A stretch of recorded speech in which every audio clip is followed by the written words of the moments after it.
Made a drunken mistake by kissing other guy than my BF, but my friend snitched on me.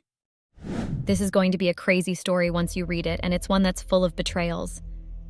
I don't know where to start, but I'll try and put together everything for you guys to understand. The mistake I made was from when I agreed to go out with the girls, and everything ruined my relationship. I don't think that was what ruined it, but it was my friend that did. Hey Redditors, my name is Catherine and I'm 21. My boyfriend is 22 years old, just 1 year older, and his name is Max. I'm an average college student with average grades, and I take my studies pretty seriously. I'm sort of an introvert and I don't like being around people. You can say I'm a shy person because I don't talk to anyone unless they start the conversation first. I grew up in a family of 4 and my parents were really strict. It wasn't like my mom and dad loved each other because they fought lots of time. My brother usually stopped them and they apologized to him, but I just watched the whole drama. The frustrating thing was that they weren't strict to my brother and it was just me. I remember the first time I lashed out at them and asked them about why they were so strict to me, and they told me these exact words: "Because you're a girl and we care about you." Those words upset me to hear, and I didn't know why I had to have a tough life just because I was a girl. I wasn't allowed to go anywhere or meet up with friends, and I felt so trapped with that. My brother, on the other hand, was a free person and could do anything he wanted. I think he was spoiled, but they didn't bother about it. By the time I was 20, I was ready for college, and I was glad that I could finally leave the house. I thought they would have told me to pick the college I wanted to go to, but I raised my expectations too high. They chose the college that was closest to home, so I would be able to come home immediately anytime they give us holidays. But it wasn't that close either. I was still happy I was leaving the house and having time to do anything I wanted. I moved into the girls' dorms and I had one roommate. Her name is Claire, and I felt like she was the complete opposite of me. I didn't talk to her much, but she usually tried starting conversations with me. 3 months passed and I was beginning to open up with Catherine. I observed her during the 3 months that had passed, and I confirmed about her being the opposite of me. Her personality was way different because she was wild, outgoing, and just completely weird, but I liked her that way. I also met another friend at one of the classes I attended, and her name was June. She was just like Claire, and I didn't know how both of them could keep up with my shyness and the way I didn't talk, but they did. June and Claire also vibed immediately when they met each other because they were so alike. 6 months had passed and I was still that introverted type of person because I wasn't used to going out or doing anything much. This was when I met my boyfriend, Max. Did I mention I took study really seriously? Well, yeah, I did. That day I went to the library to get some materials for work and I bumped into someone. I know it sounds like one fairy tale, but it's actually true. It was more like he bumped into me when he was rushing out of the library. He apologized and I said no worries. We met again in class and that was how we began talking. He asked a question and I answered it in class. He came to me after class and said he liked the way I answered the question and he liked smart people. He asked me if we could make study sessions and I agreed. That was how we started dating. He asked me out and I turned him down at first, but then I didn't want to be trapped anymore and wanted to do the opposite of what my parents always said, so I agreed. I didn't know how relationships worked, and I thought at 20 I had not even one boyfriend when people younger than me had already had 3 exes while I had not even one. So it was a great chance and I had my first boyfriend.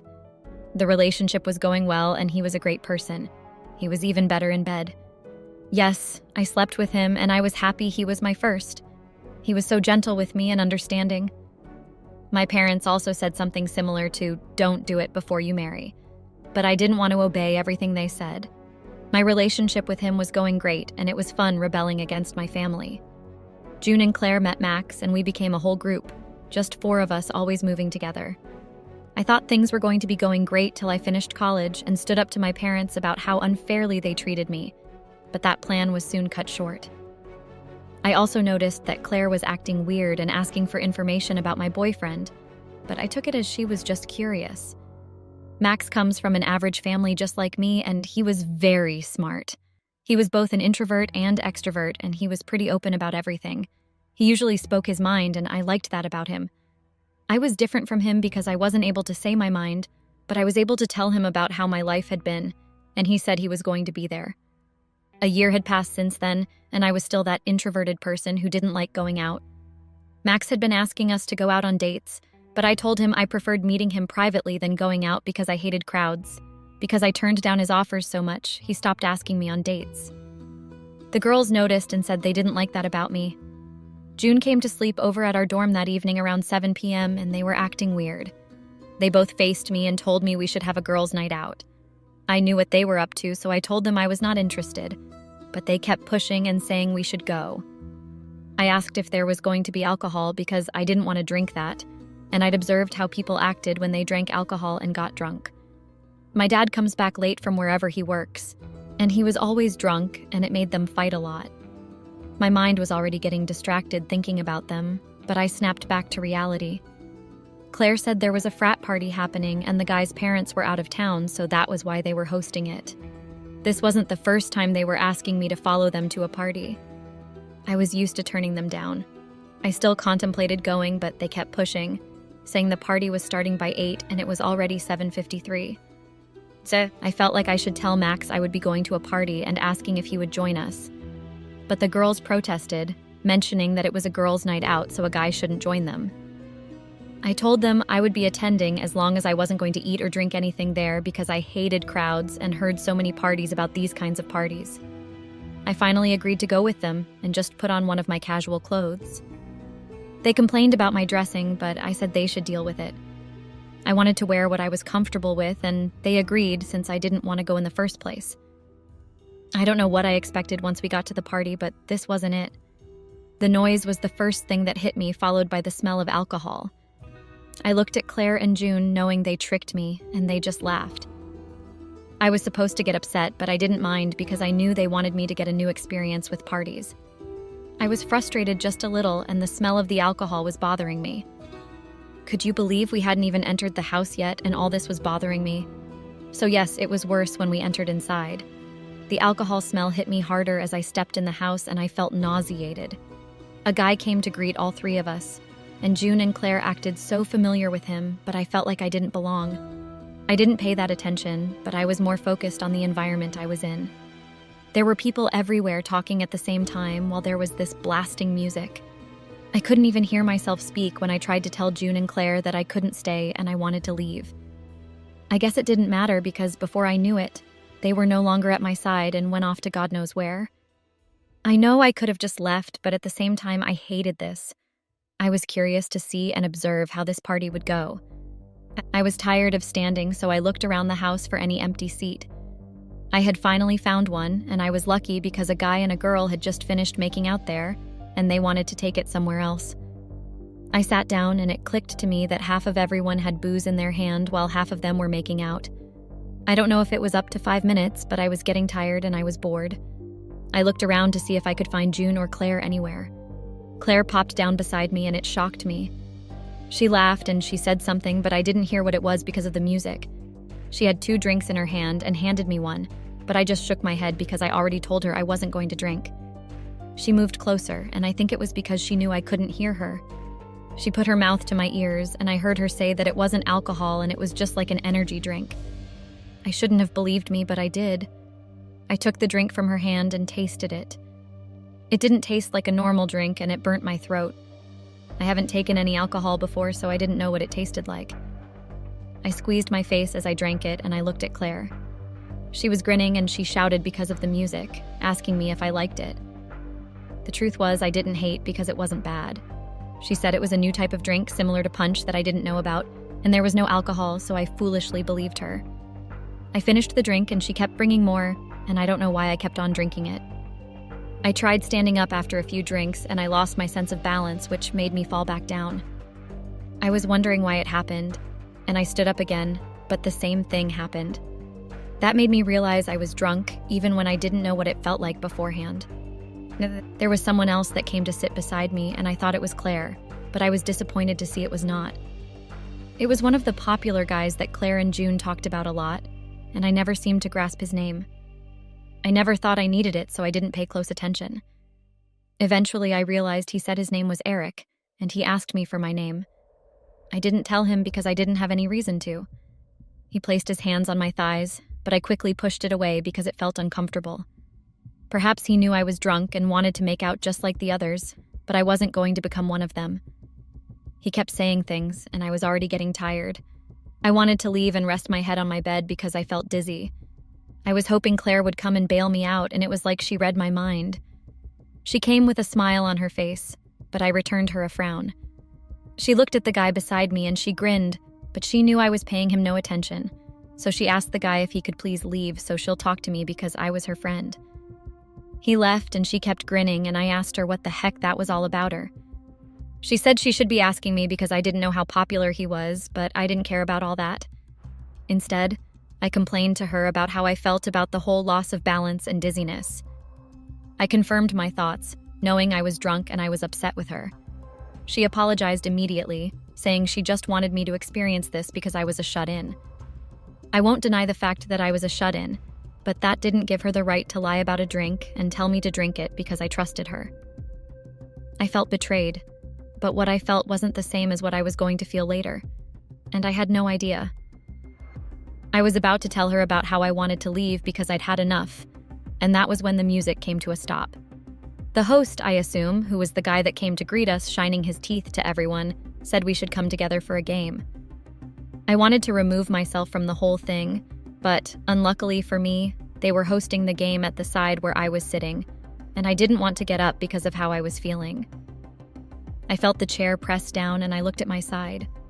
I scoffed silently because it was this same Eric guy that had sat down. Before I knew it, there were already so many people coming together. I counted at least 15 on them and they began to form a circle. The area was not so big but not so small either. Some of them sat down on each other's laps while some sat down anywhere they saw fit, mostly on the floor too. I looked around and noticed that there were still a lot of people who seemed uninterested. I spotted June making out with somebody at one corner and I looked away. I knew she was that kind of person because she told me before that she just wanted to be free and not be in any relationship. I spotted Claire sitting on someone's lap, but she was part of the circle. Our eyes locked and she did that same grin she did before. I should have known she was planning something, but my mind was too scattered at that moment. The guy beside me, Eric, kept trying to place his hands on my shoulder or thighs, but I just kept pushing it off. I think few people noticed because I heard tiny laughter towards our direction. The people who seemed uninterested were making it rowdy everywhere, so the guy hosting the party told them to move to another place and shooed them away. He focused on all of us and cleared his throat. I think he was a bit drunk.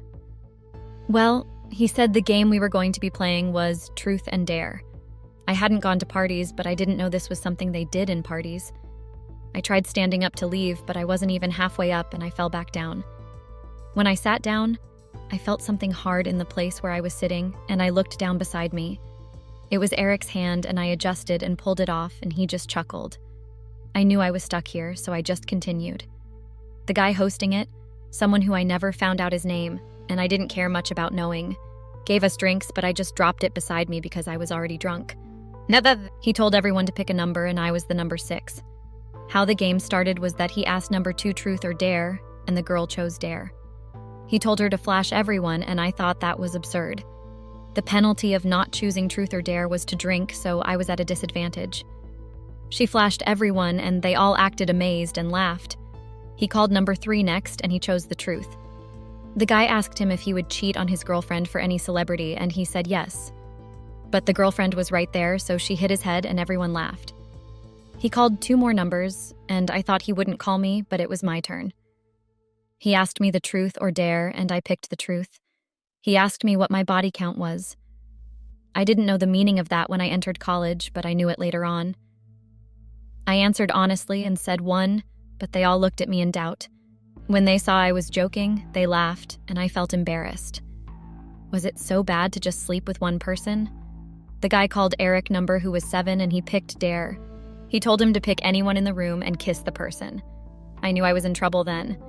Eric immediately looked at me and everyone went, ooh. I shook my head and told them I couldn't because I had a boyfriend, but they all booed me. They told me if I didn't want to kiss him, that I had to drink then. I didn't want to do any, but Claire came beside me and whispered in my ears to just do it. She said Max would never find out since this was a game that was all between us and everyone was matured. I shouldn't have listened to her, but I think I was too drunk so I couldn't think straight. I let out a huge sigh and faced Eric. Someone started chanting, "Kiss him." Then everyone began chanting that. I felt too pressured, so I decided to just give in. I closed my eyes and went in for the kiss with Eric.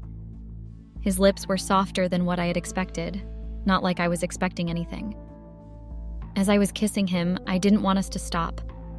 I think it was the effect of the alcohol that did that. He placed his hands on my thighs and moved it up to my waist, pulling me closer, and that made me snap back to reality. I broke apart from the kiss and cleaned my mouth after, wondering what I had just done. I looked at Eric and he had a wide smirk on his face. I never noticed Claire videoing us and keeping her phone as fast as she could so I wouldn't see her. The game went on and I signaled at Claire that I wanted to leave. I was getting more uncomfortable and I noticed it was getting late. She didn't answer at first because she was so into the game, giving some guys lap dances and making out with others. I kept disturbing her till she gave in.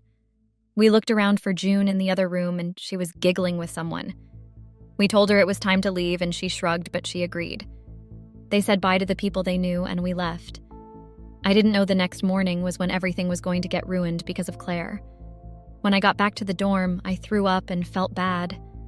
I couldn't stop thinking about the kiss because it didn't make me feel good. I was thinking of telling Max about it later, but I thought of what Claire said about it being between us. When I woke up the next morning, I threw up again and had a headache. Claire said it was expected, and I took some painkillers to make me feel better, and they worked. It was already noon, and it was on a weekend, so I was supposed to meet up with Max. I knew something was up when he called me and spoke so coldly to me that he wanted to see me. I told him okay, and I quickly cleaned up and met him at a cafeteria. I went in to hug him, and he blocked me, telling me to sit because he wanted to talk to me. He didn't say anything, but he just showed me a video on his phone. It was a video of me and Eric kissing the previous night. I watched it with shock in my eyes. I knew who was taking this video because of the angle I was in, and I even heard her voice. It was Claire, and I couldn't believe she backstabbed me. He collected his phone back from me, and I told him I could explain. He said he was listening, so I told him what had happened that night. It wasn't my fault because I was drunk, and it was peer pressure that made me kiss him. I asked him who sent the video, and he confirmed my suspicions, saying it was Claire. I tried apologizing to him, saying I kissed the guy because it was a game and I felt nothing, but he was no longer listening. He said he couldn't be with someone who would kiss strangers at random parties, and he broke up with me right there. I said I was sorry, but he didn't listen. I had to confront Claire, so I headed back to the dorm, but she wasn't around. I'm waiting for her right now. Update. Claire came back to the dorm with June in the evening, and the argument was a lot. June was confused since she had no idea about what happened, so I tried to summarize it to her. She asked Claire why she would do such a thing, and Claire admitted that she was jealous of me. That was surprising to hear. She said she envied our relationship and she doesn't regret ending it. I didn't know college was full of traitors, but I learned that. June told Claire she did a terrible thing by making a video and sending it to Max. But Claire kept saying she did nothing wrong because she didn't slam my lips to Eric. I felt hurt about that, but she was right. The holidays were coming up and I needed to leave school grounds for a while, so I went back home. My parents were shocked to see me without informing them, but I just told them I missed home. It was a lie deep down. Claire called me to apologize, but I can't be friends with her, not after she had snitched on me. June is my only friend now, but I don't think I can trust anyone easily. I miss Max, and I shouldn't have kissed that guy just because I was pressured. I guess I learned not to trust people easily or give in to peer pressure. Hi everyone, I had the craziest experience with my wife. I got married to a greedy, selfish woman with no care for anyone but herself. Yes, Reddit. I got married to a gold digger. The most interesting part is that I don't even have gold. I know you're wondering, which gold did she dig? You know that feeling of confusion and excitement at the same time? That's exactly what I feel right now because my wife got exactly what she deserved. She thought she could bite more than she could chew and go scot-free. My wife believed she could eat her cake and have it back. I've always been taught to be content with what I have, so I have lived my life in a simple way. I have never desired things that could cost me dearly. My wife is not like me. She got greedy and decided to cheat on me because she thought the grass was greener somewhere else. Newsflash. She got the karma she deserved. She even tried to get me back after things went bad for her and her partner. Reddit, do you think I'll be that stupid? There is no excuse for cheating on your partner and making a fool out of them. I can't wait to tell you all what happened. But before that, I'll need to let you all know how I got married to my wife. Our marriage was not planned at all. In fact, I got married to her to save her from being married off to an old man. My wife, F37, and I, M40, have known each other for over 30 years now. Yes, I'm serious. I have known my wife for 30 good years. She's almost like a part of me. I mean, if you know someone for more than half your life, you'll get attached to them. 3 decades. My wife did not even think about the 3 decades we have known each other. That's a lot of time. 30 years is a very long time to just be thrown away like that. I know you all are wondering how it's possible that we've known each other for 30 years. My wife and I are from Lagos State, Nigeria. I lived in a town named Surulere in Lagos. I was 10 years old before my wife and her family moved to my neighborhood in Surulere. One thing about us Nigerians is that we know how to live like a community. You can have a whole neighborhood with over 60 residents living like they are distant relatives. I come from a family that struggled to put food on the table for as long as I could remember. My wife, on the other hand, was just 7 years old when she moved there. She was practically a baby, lol. Rumors. In a small neighborhood, rumors are bound to fly around, and that's exactly how I knew why my wife and her family moved to Surulere. My mom heard from her friend, that's how fast gossip travels, that the family that moved to our neighborhood recently were very rich before. I still remember how my mom and dad sat in our small living room and discussed the new family. My mom told my dad that the new family lived in a better house before. Their father worked in a bank before he suddenly lost his job and got broke. That's why they ended up moving to Surulere. They had gone from grace to grass. That's the worst kind of setback ever. 1 year later, my wife and I started attending the primary school, elementary school. I attended. I started talking to her because I knew she was my neighbor, and I wanted to make her feel comfortable in the new environment. To be honest, guys, I am a very nice person, and that's the only reason I tried getting my wife out of her shell. After 1 more year, my wife got used to Surulere and her new school. My wife and I were just cordial. We were not friends at all. I knew her as my neighbor, and that was all. Years passed by, and we slowly started playing together and going to school together. We became friends, and even our families became close. My wife always told me she wanted to make it big in life and become rich. Years later, we finished our primary, elementary, and secondary high school education. That's where all the problems began. My family told me I could not go to the university, college, so I had to go learn a trade or start farming to earn money. I was fine with it at first, but as time went on, I was not okay with that. I started working as a mechanic and earned some money to send myself to university. My parents were against it at first, but as time went on, they allowed me to go. My wife, on the other hand, was told there was no money to send her to college. For women, it was harder to further your studies because after school, marriage was your next focus. One day, my wife ran to the mechanic shop I worked for back then with tears in her eyes. Dear Reddit readers, when I say she had tears in her eyes, I mean it. She cried her eyes out. I remember being so shocked and confused. I did not know what to do about the situation, so I held her hand and tried to calm her down. She fell to her knees and told me she wanted to run away. I was shocked. Yes, I was very shocked. I asked her why she wanted to run away, and she told me her family was planning to marry her off to a stranger. I got very angry because I knew that one thing she always told me she never wanted to do was get married to a man she did not like. She always told me of her dreams of going to a college, and each time I told her how impossible it was. They had a beautiful daughter that was 23 years old. She was old enough to get married to a rich man. They did not care if he was old or not. After making my wife calm down, I told her to go back to her house and get some sleep. She told me she was not sleepy, but I did not listen to her. I escorted her back home, then went back to my place of work. After work that day, I could not sleep at all. The plan I had in mind back then had to be the most stupid, dangerous thing I'd ever come up with. Even my siblings laughed at me when I told them what I had in mind. My plan to marry my wife was just so I could save her from being married off to a rich old man. Before going to meet her parents, I had to ask my wife if she liked the idea I had. She got angry and said I was trying to take advantage of the situation. I tried to make her understand where I was coming from, but she shut me up and left.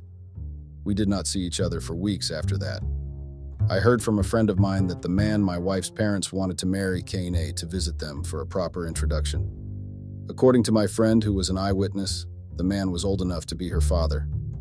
1 month after that day, I was preparing to resume my first year in the university. I just had 2 weeks before I traveled to school. One day, my wife visited my house and asked to see me. She was finally ready to get married to me. I don't want this story to get too long, so I'll fast forward to when I went to tell her parents about my intentions to marry their daughter. They did not agree at first because I was not a rich man, but when I told them I was going to the university, they agreed on the condition that I take my wife with me. We got married 1 week before I left for school. My wife joined me 1 month later in school, and we lived together in my small apartment. She took side jobs, and I studied and worked at a wood shop. 4 years later, I graduated from college. I saved enough money for us to move to an apartment with 2 rooms and start a family. During my years of school, my wife and I agreed not to have children because we were not settled enough yet. As time went on, I started looking for a sustainable job since the side jobs were not paying me enough. After months of searching, I got a job as a secretary.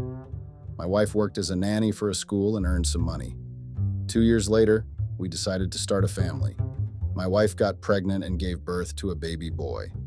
Our son is named Joseph. I worked harder since the birth of our son because I wanted to provide him with the things my wife and I did not have growing up. My marriage with my wife started off as a marriage of convenience, but we respected each other and tried our best to live in harmony. 4 years later, my wife gave birth to another baby boy. We named him Zion. I had 2 children to feed, so I tried my best to work harder each day. We moved from our apartment into a bungalow house. It was a big deal for me because I was the only one in my family who achieved that. I know you all are wondering how all the problems began. Well, stay with me because my experience is about to get really interesting. My wife has always been a woman who cares a lot about her looks, position in society, and wealth. Even when we were kids, she would tell me all about her big dreams. I have big dreams too, but I like to dream realistically. I like to work as hard as I can, then see where that takes me. Even after moving into the bungalow, my wife still felt like I was not doing enough. She compared our house to that of her friends and relatives. She told me how her clothes were no longer in style and how her hair was not good enough. I gave her enough money to take care of herself monthly, but she never appreciated it. She wanted to buy expensive bags and dresses. She would tell me how a rich man built a new mansion in town and how he bought a car for his wife. These were things I could not afford, but that didn't mean I was poor. We eat 3 square meals daily, and I paid for my children's school fees. We had extra money to go out once in a while and even celebrate the holidays. I tried to make my wife understand that I was trying my best to provide for us, but all of it fell in deaf ears. My wife even quit her job as a nanny because she felt like it was demeaning and embarrassing. I did not complain, and I kept providing for all of us, yet nothing seemed to make her happy. Nothing I did was enough for the standards she wanted.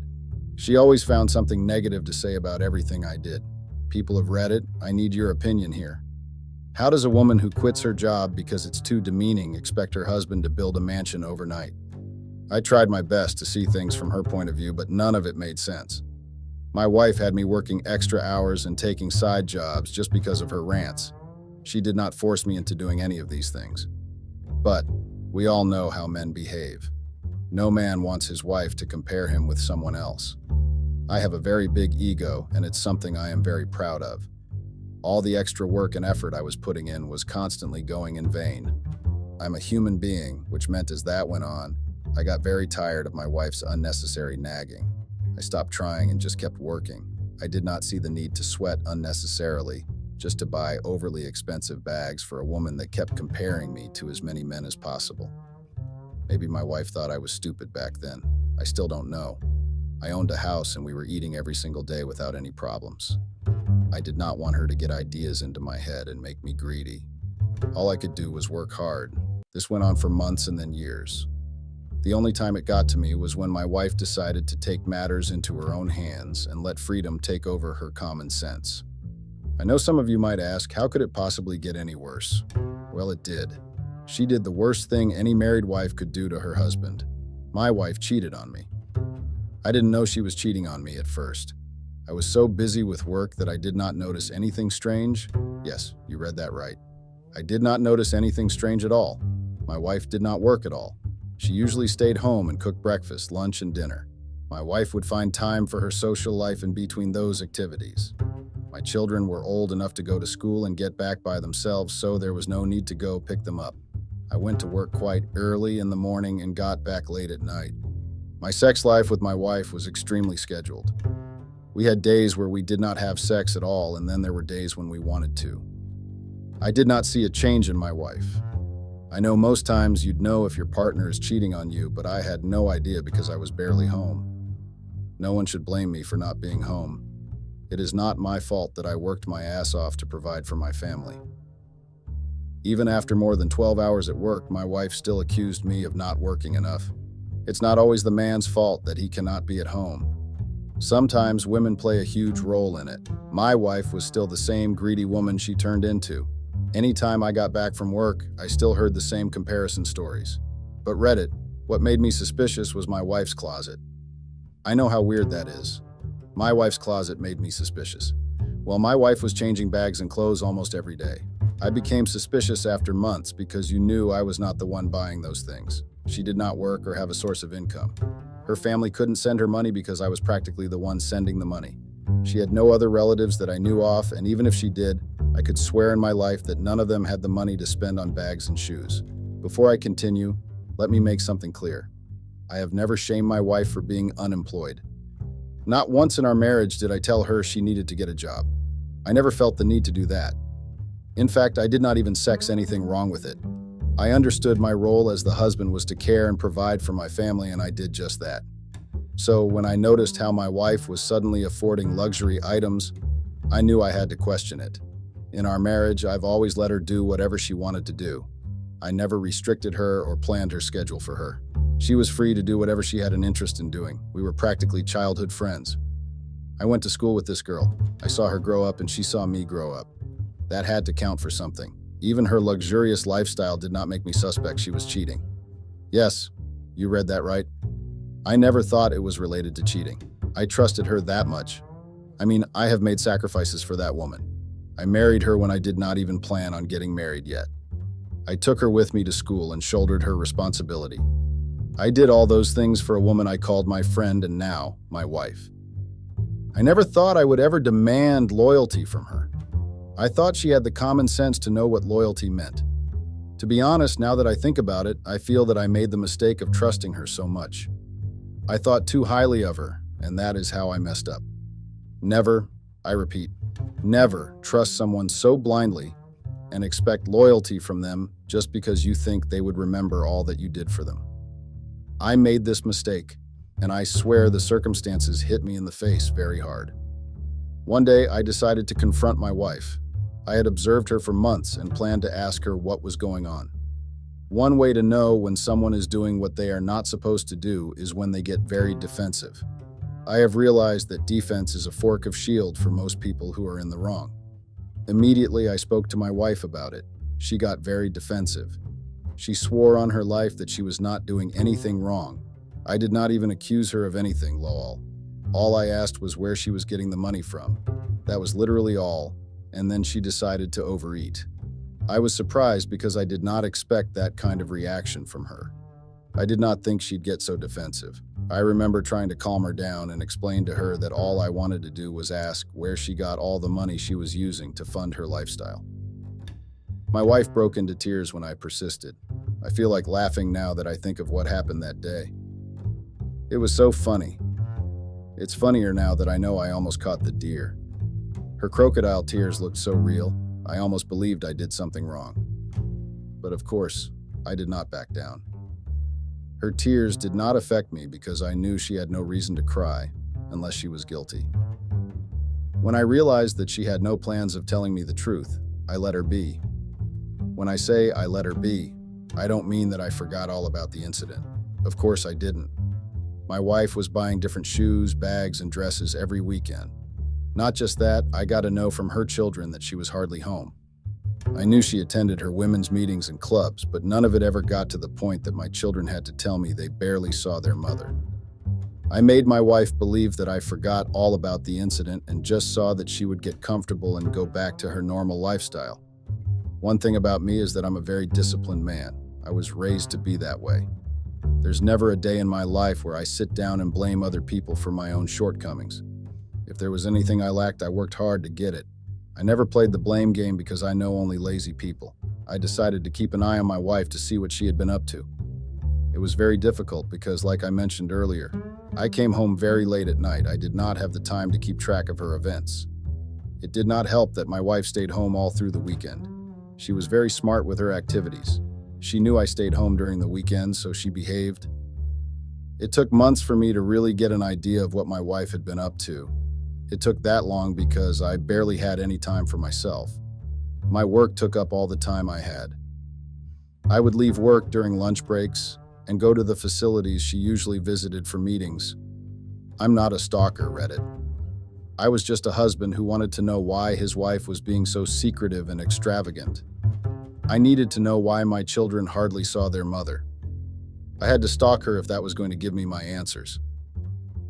Each time I went to the buildings and facilities she usually worked in, I did not find her there.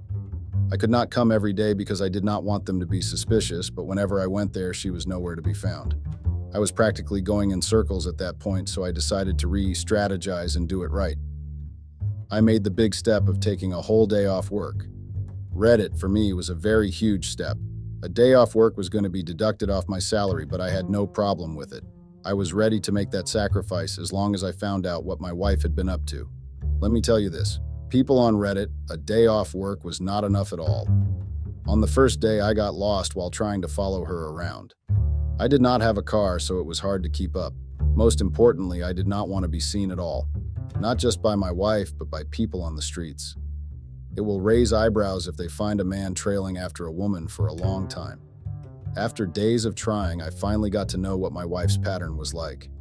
She would take many short stops before she finally made it to her destination. The house I saw her entering was very huge.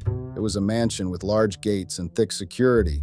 I don't even know how she was able to get past the two hefty men that stood in front of the gates with frowns on their faces. My wife seemed familiar with them, though. They would smile at her and give her space to enter. When I got back home after the second day of following her there, I was very suspicious. I did not like the feeling I had when I saw her getting into those gates with a smile on her face. I didn't even remember the last time I saw my own wife smiling. I'm at home. I wanted to confront her that very day, but I knew none if it would lead me to the real truth. Yes, Reddit, I know I am a fool. I should have walked up to her that very moment and demanded answers, but I chose not to. I decided to patiently wait till I got enough evidence. 1 week after that, I threw myself into work because I had a lot to do. The day offs I took left me with a lot of workload. I even forgot all about finding my wife going into a mansion. I had to cover up for all the lost time because I did not have time to think about my wife's activities. Once in a while I'd think about it, but I brushed it off my mind as fast as it came. I had friends, but I did not tell any of them about what was going on in my house. I would look weak if I decided to take my matrimonial troubles to people outside my house. I was everything but weak. I was a man who had to save his marriage and his home. One day I was sitting at home after a long day of work. I just had dinner and was about to drift off to sleep when my wife told me she had to speak to me. I asked her what it was about, and she said she was tired of living such a poor life. That night I was very surprised. I could not understand why she started ranting unprovoked. She talked about how her friends were living better than her and how she was doing only one living a stagnant life. That was a woman who was almost married off to Ammon, old enough to give birth to her. If she married him, she'd probably be one of his many wives. How could she have described her life then? Those men had money, but they wasted it on getting new wives daily. She wouldn't even get the kind of freedom I was giving you in our marriage.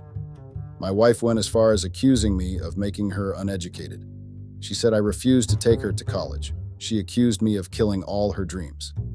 That night, I could not even believe my ears.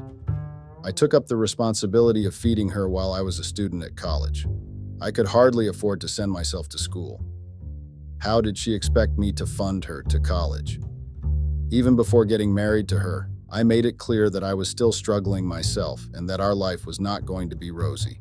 So how did the tables turn and suddenly make me the culprit? None of it made sense to me. I got very upset and finally confronted her about the mansion I saw her at. My wife was shocked to know that I found her there. In order to get the truth, I pretended like I knew what she was up to.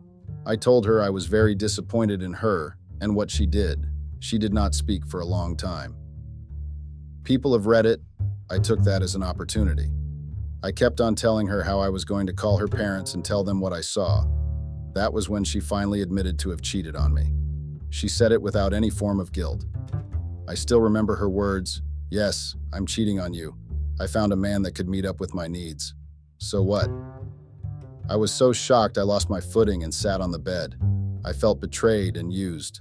I don't know what was worse, my wife cheating on me or the fact that she was not guilty. I got angry. Very angry. The woman I provided for was cheating on me. I ordered her to park her things and leave the house that very night. Do you know the shocking part? My wife did not even try to apologize or beg. She arranged her things and left the house that very night. She left with no regard for her children. She didn't even say goodbye to them. I was so disappointed that night that I pinched the wall and ended up with a bleeding fist. My wife did not come back the next day.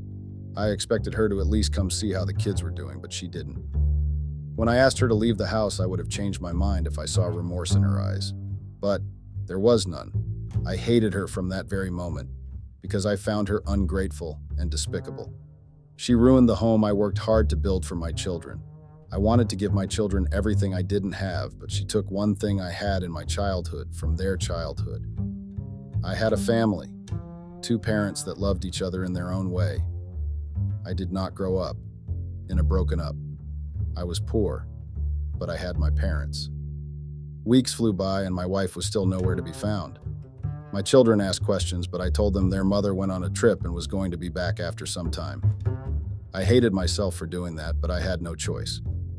8 months after that, I had to lie to my children and assure them they'd see their mommy. I was depressed and confused. I did not know what to do. I still had to work. I did not have time for myself. I had to drop my kids off at my sister's place in another state. I have her money for their upkeep and education. I had to do that because I knew my children needed a female's care and proper upbringing. My work gave me no time for that. 3 months after dropping my kids at my sister's place, a friend of mine told me there was a government worker who had been caught embezzling the government's money. All his assets were frozen and his businesses were shut down. He practically went brokey overnight. My friend told me he had been embezzling government funds for years out of greed. When my friend told me that story, I did not know it had anything to do with me until my wife showed up at the house 2 months later with her belongings. I was so angry to see her that I practically threw her out. She went on her knees and asked me to forgive her. People have read it. Imagine your wife who left you and your children for a year and a half coming back to your house and asking you to take her in. I felt like laughing at how comical the situation was. I told her she was crazy and stupid if she thought I'd take her back. I laughed in her face and sent her back to wherever she was coming from. She begged me and asked to see her children. I asked her where she had been all those months and why she suddenly realized she had children.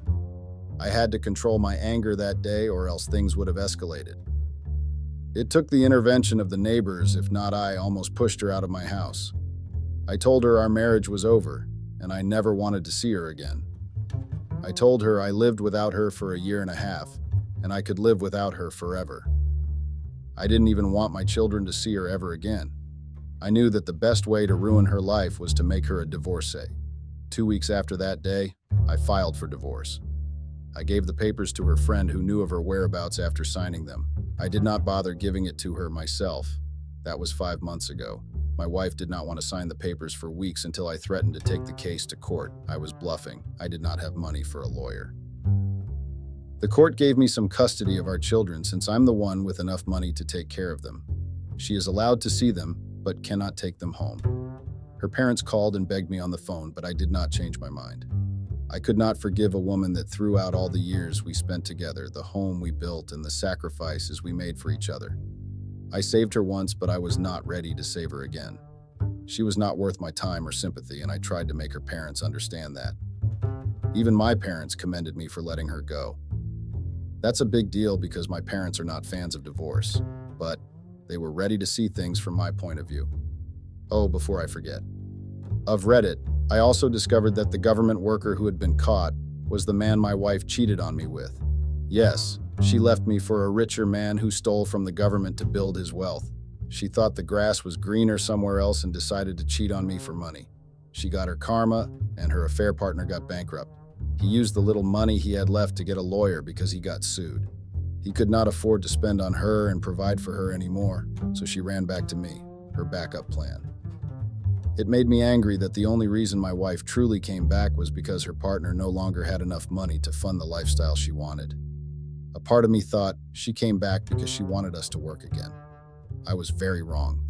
I might not be rich, but at least I make an honest living that can sustain me and my children. Nothing really changed for me and I got back to work, but my children are still trying to wrap their heads around the new development. They struggled to understand why their mother was no longer living in our house. That really made me guilty. But I could not let my guilt ruin my life again. I lost all trust for my wife and to me. Our marriage never happened. That woman ruined our marriage, and I paid her back by making her homeless and divorcing her. I do not regret a thing. I know I am not the only one with a story like this. I'm grateful to have moved past it. Thank you all for reading this crazy life experience of mine. I hope I've been able to show some people that they're not alone. Thank you, Reddit. Comments. Reddit user. I cannot believe that a woman you sacrificed so much for would stoop that low and do that to you. I am a woman myself, but I am not afraid to say that sometimes women take it too far. You worked hard and struggled to create a better life for you and your family. She did nothing but lazy around all day, yet she had the audacity to cheat on you. I feel like some women do not even deserve the love they get from their husbands. If my husband saved me from getting married to an old man, I'd probably serve him forever. Reddit user. I thought stuff like this only happened in movies, but I guess I was wrong. This has to be the most despicable thing I've ever read. I'm glad you were able to get custody of your children. I hope you heal from this experience and continue making a better life for yourself and your children. There's nothing worse than marrying the wrong person. I wish you all the best. Reddit user 3us. I'm usually not one to comment on posts, but this one had me laughing and crying at the same time. At first, I tried seeing things from the woman's point of view, but I changed my mind. Your children deserved better. I'm happy you did not take her back. That could have made you a very big fool. People like her do not change. The only reason she came back was because things got sour in her partner's life. People like her only want you when you have something to offer. Shameful,